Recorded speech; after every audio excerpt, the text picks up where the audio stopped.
Fast, focused, and fearless. Here's everything you need to know as you jumpstart your day. I'm Pauline Verzosa. Authorities have identified the alleged mastermind behind the killing of a beauty queen and her Israeli partner.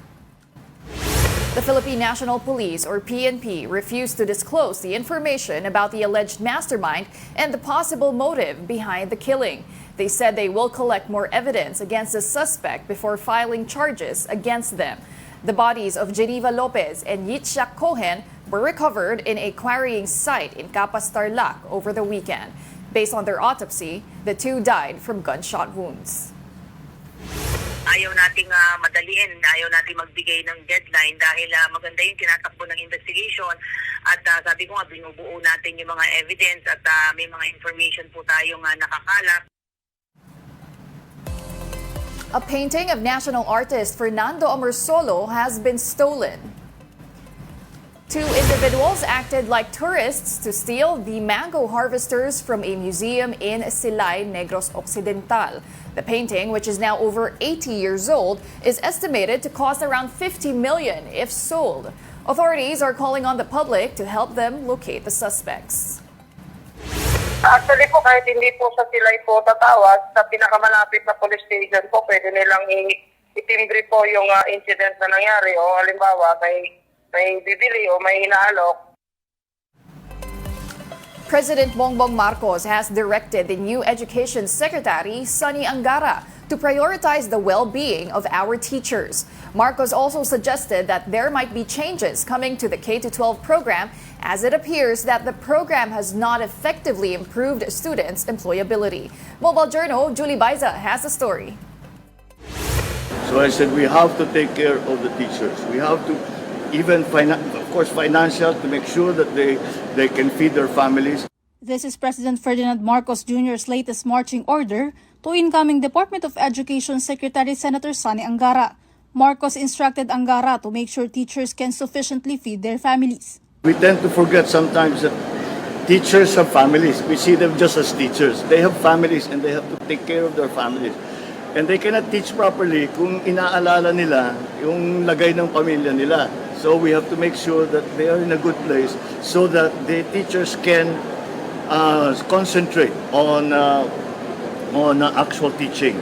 Meanwhile, PBBM revealed that there might be policy shift in the DepEd. Marcos said the K-12 curriculum seemed to have not served its purpose of improving the employability of students.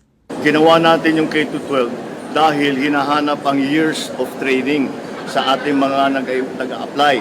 At sinasabi dito sa Pilipinas kulang dahil 10 years lang, kailangan 12 years. Pero kung titignan natin, ang naging resulta, hindi tumaas, hindi gumanda ang employability nila. So we have to do something else. Kaya we were examining things like mini courses, yung mga 3 buwan, 6 na buwan, 1 year, short courses, para sa mga specialty. But the president said the government has to work closely with the private sector so it can guarantee the supply of skilled workers coming into an industry. PBBM then reiterate the need to work on improving Filipino students' global learning assessments, especially on science, engineering, technology, and mathematics or STEM subjects. Meanwhile, Marcos also visited the Camp Tudolfo Bautista to meet with the Joint Task Force Orion during his visit to the 11th Infantry Division in Hulosulu last Friday. The Commander-in-Chief discussed the upcoming elections in the Bangsamoro Autonomous Region in Muslim Mindanao and asked the government forces to ensure an election free from terrorism and political violence. Mobile Journal Julie Baiza, We Are One News. A lawyer of Alice Guo says the suspended mayor is not keen on attending the Senate hearing on July 10. The Philippine Star quoted attorney Stephen David as saying that Guo is still suffering from trauma. Senator Sherwin Gatchalian, however, warns that she could be arrested if she fails to attend the hearing. And a possible breach in the inflation target is unlikely to derail the Bangko Central's planned rate cut by August. Business World quoted BSP Governor Eli Remolona as saying that there is a 50-50 chance that July inflation could breach the 2 to 4% target. The June print marks the 7th straight month that inflation settled within the target band. A Chinese vessel was reportedly seen intercepting 2 Philippine boats near Ayungin Shoal. Former U.S. Air Force official Ray Powell says CCG 5203 blocked the passage of PCG's ships BRP Cabra and BRP Cape Engaño. According to Powell, the two PCG vessels were observed moving away from Ayungin Shoal, but the Chinese ship continued to shadow them while militia ships maintained their positions nearby.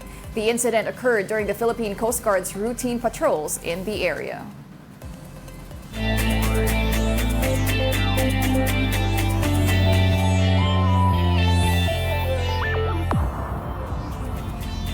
Gilas Filipinas ended their campaign for the lone Paris Olympic ticket after losing to Brazil in the semifinals of the FIBA Olympic qualifying tournament. Gilas controlled the game in the first half of the match. However, Brazil's offense got stronger and they widened the gap until the final quarter. Brazil proceeded to the grand finals after nabbing the win against the Philippines 71-60. Coach Tim Cohn admitted that losing Kai Soto in the game hurt their chances of scoring a victory. Soto did not play this time after he was injured during their match against Georgia last week. We don't want to make excuses, but losing Kai was big for us because it just took away our depth in the front line and forced Jumar Fajardo to have to overplay minutes. I think we just kind of panicked a little bit. You know, we started doing a lot of one-on-one. We weren't moving the ball like we normally do. Meanwhile, the Gilas Filipinas boys also ended their campaign in the FIBA Under-17 World Cup with a blowout loss. The boys scored another defeat to Australia with a whopping 115-53. The team settled for last place in the 16-team competition. This is their worst performance in the Under-17 World Cup since they qualified in 2014.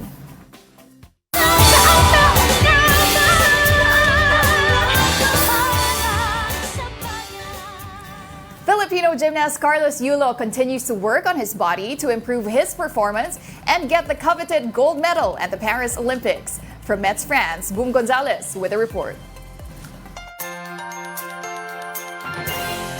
It is day 6 for Carlos Yulo and his team as they continue to train here at the Learens training facility, where usually he actually trains alone. There's none of this that goes on.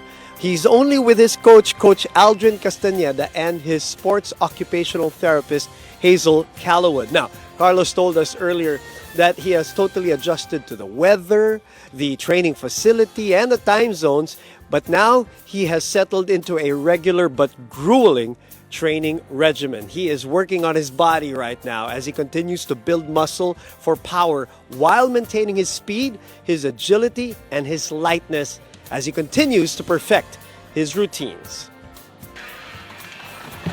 Counterweight, oopsie. Sa tulog naman po, wala naman pong problema. Ang aga ko po natutulog. Nakakatulog po actually dito. Overall, positive pa rin naman. May mga konting adjustments lang po. Like sa vote, parang di po kasi nila ginagamit yung vote and palagi nililinis po. So, kailangan ko pong gawin ulit yung vote kung saan fit yung kamay ko, ganun po. Kasi madulas po siya talaga kapag di nilagyan ng honey tsaka chocolate. Right. Para sa akin, importante po yung conditionings kasi may technique pero more on nagre-relay ako sa power also. Kasi yung body type ko po, pag walang conditioning ng muscle, wala siyang power na maibibigay. So, doon po, binabalance po namin na every week, kahit isa or dalawa, may gym session po ako. Carlos says he's right on track and he likes where he is right now as he prepares for July 27, the first of his 5-day schedule where he competes in the Olympic Games Paris 2024. In the next couple of days, we will sit down with his coaches and get their opinion and evaluation of his training here so far. From Metz, France, I'm Boom Gonzalez.